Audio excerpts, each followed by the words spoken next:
Donc le mois de juillet, c'est le mois chaud de VO2 Max. VO2 Max, aujourd'hui, on va parler de VO2 Max en pente douce. Vous connaissez le film ou pas, avec Bakri, j'aime bien Bakri.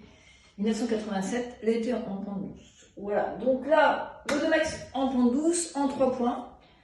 Il est possible de maintenir VO2 Max en pente douce de baisse de vitesse jusqu'à peu près 80, 70, 80% de votre vitesse à VO2 Max, protocole triangulaire, fameuse VO2 Max. Et bien, si vous ralentissez, vous pouvez encore rester à VO2 Max en décélération jusqu'à peu près 80, 70, 80% de votre vitesse à VO2 Max, à condition après de réaccélérer, etc. Donc, on peut tout à fait décélérer et s'entraîner en étant à VO2 Max, en décélérant. On en a parlé la semaine précédente. Deuxième pente douce, VO2 Max. Est-ce qu'on peut atteindre et travailler VO2 Max en descente? Alors, publication très intéressante de Stéphane Dufour, un ancien élève de Lille, qui est brillant maître de conférence à Strasbourg, qui a démontré qu'en descente, on ne pouvait pas aller au-delà de 82% de VO2 Max. En plus, c'est pas très judicieux parce qu'on encaisse énormément de chocs, 3 fois le poids du corps à plat et pas loin de 8 fois en descente, pour une pente de 15%. Alors, ensuite, VO2 Max en pente douce, la vie douce, au cours de la vie. Alors voilà la pente douce de la baisse de VO2 Max au fur et à mesure de l'allongement, enfin du vieillissement. On peut voir que les sédentaires partent de pas très haut, 40 ml/kg en moyenne à 30 ans, et finissent à une valeur de 30, 28, 30 à 70 ans. Et par contre, les hommes entraînés en endurance, on prend les meilleurs, 75 de VO2 Max, et ils vont terminer à une valeur de 55. Donc ils ont quand même un confort, mais on voit que la pente est un peu plus raide. On verra pourquoi. Et pour les femmes, une femme entraînée à 60 ml/kg à peu près à l'âge de 30 ans, 25 ans, et elle va avoir une baisse un petit peu moins importante que celle des hommes, ça dépend de la littérature. Alors ce sont des études non pas longitudinales, parce que là il faudrait se laisser vieillir. Bon, moi j'ai bientôt 40 ans derrière moi de recherche et 31 ans professionnellement et 10 ans d'études. Mais quand même, je n'ai pas eu l'idée, quand j'avais 20 ans, de prendre mes collègues de 20 ans d'âge et puis de les tester chaque année jusqu'à ce qu'ils arrivent à 70 ans. Moi, je ne suis pas tout à fait bon. Voilà, donc en tout cas, retenez qu'on n'est pas épargné quand on est athlète par la baisse de VO2 Max, sauf qu'on part de plus haut, donc on reste avec un confort de vie plus augmenté, donc avec l'âge. Effectivement, on a un seuil de dépendance et d'indépendance quand on a moins de 20 minutes kilo, on va avoir du mal à être complètement indépendant. Et petite parenthèse, on parle beaucoup d'écologie, de Vélib et tout team, mais si on ne prend pas en compte finalement la possibilité d'avoir un bon VO2 Max dans une population vieillissante, à un moment donné, on va tomber dans la dépendance. Et au fait, l'intérêt, c'est d'éviter de croiser ce seuil de dépendance à un âge trop jeune, finalement. Et on sait aussi que l'espérance de vie, justement, active est une fonction de VO2 Max. Donc, elle est actuellement 69 ans, espérance de vie active en bonne santé, donc elle a tendance à régresser alors que l'allongement de la vie augmente. Donc, c'est tout à fait intéressant, finalement, d'avoir une réserve de VO2 Max, même si on sait qu'on va avoir une baisse. On va revenir savoir comment éviter ça.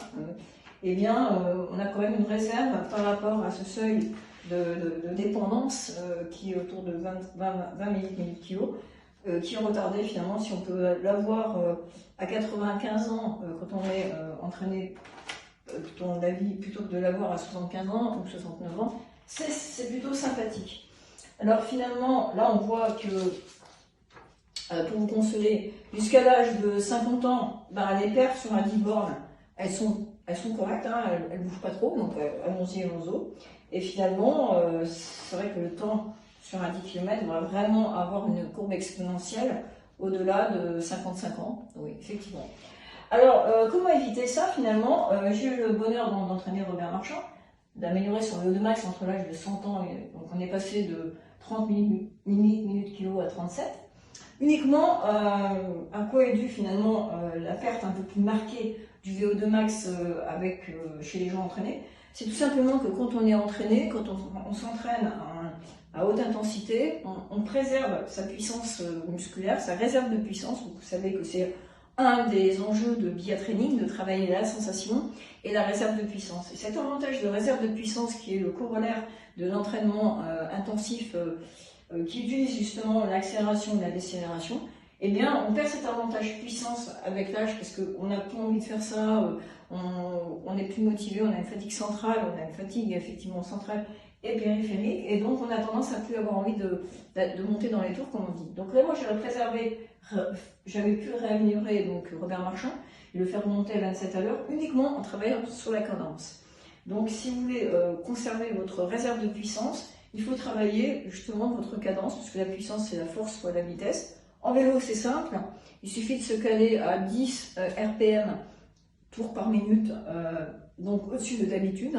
Donc on va préconiser, si vous êtes d'habitude à 85, de travailler plutôt à 95 minutes, donc de changer un petit peu de braquet, finalement de mettre un pignon un peu plus élevé, un peu plus gros, et pareil pour le plateau. Et donc, enfin l'inverse pour le plateau, pardon, petit plateau, grand pignon.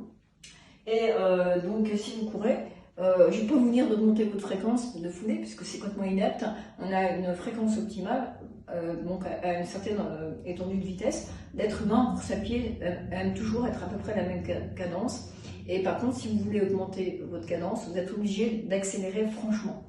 Donc vous allez me faire une séance pour ça, soit à vélo, soit en courant, soit les deux si vous êtes en vacances. Eh bien, je vais vous demander de faire une séance de 30 minutes allure facile. Et toutes les 3 minutes, vous allez accélérer, donc soit pendant 10 secondes à bloc, et vous allez redescendre donc 1 minute en pente douce, donc redescendre en pente douce 1 minute, accélérer à bloc 10 secondes pour maintenir une puissance musculaire. Donc on va jouer sur la pente douce, de décélération et d'accélération, la pente forte, pour travailler en puissance, maintenir votre avantage puissance et éviter la sarcopénie, le désentraînement dû à l'impossibilité de maintenir une grosse cadence, une fréquence avec l'âge. Donc, entraînement avec 3 minutes, toutes les 3 minutes à allure facile. Vous accélérez à bloc 10 secondes et vous vous laissez donc entre 10 et 30 secondes et vous vous laissez décélérer 1 minute. Donc en gros, vous accélérez entre 10 et 30 secondes selon votre envie et vous décélérez très progressivement pour rester le plus longtemps possible à VO2 max et vous répétez ça à peu près 4-5 fois. Donc ça va être en quelque sorte la séance anti-vieillissement, anti-glissement de VO2 max finalement avec l'âge. Il faut le maintenir le plus possible. Et c'est possible, vous voyez, même à 100 ans on a pu récupérer ça. Donc a fortiori, si vous avez moins de 70 ans, tout est possible. Et puis même après, voilà. Et bien, à votre séance de VO2 max en pente douce, et pour éviter justement de trop perdre, et même si vous entraînez très peu pendant les vacances, faites au moins cette séance pour la garder aussi dans cette phase de désentraînement relatif. Allez, à bientôt, on continuera à parler de VO2 max la semaine prochaine. Bonne semaine, au revoir.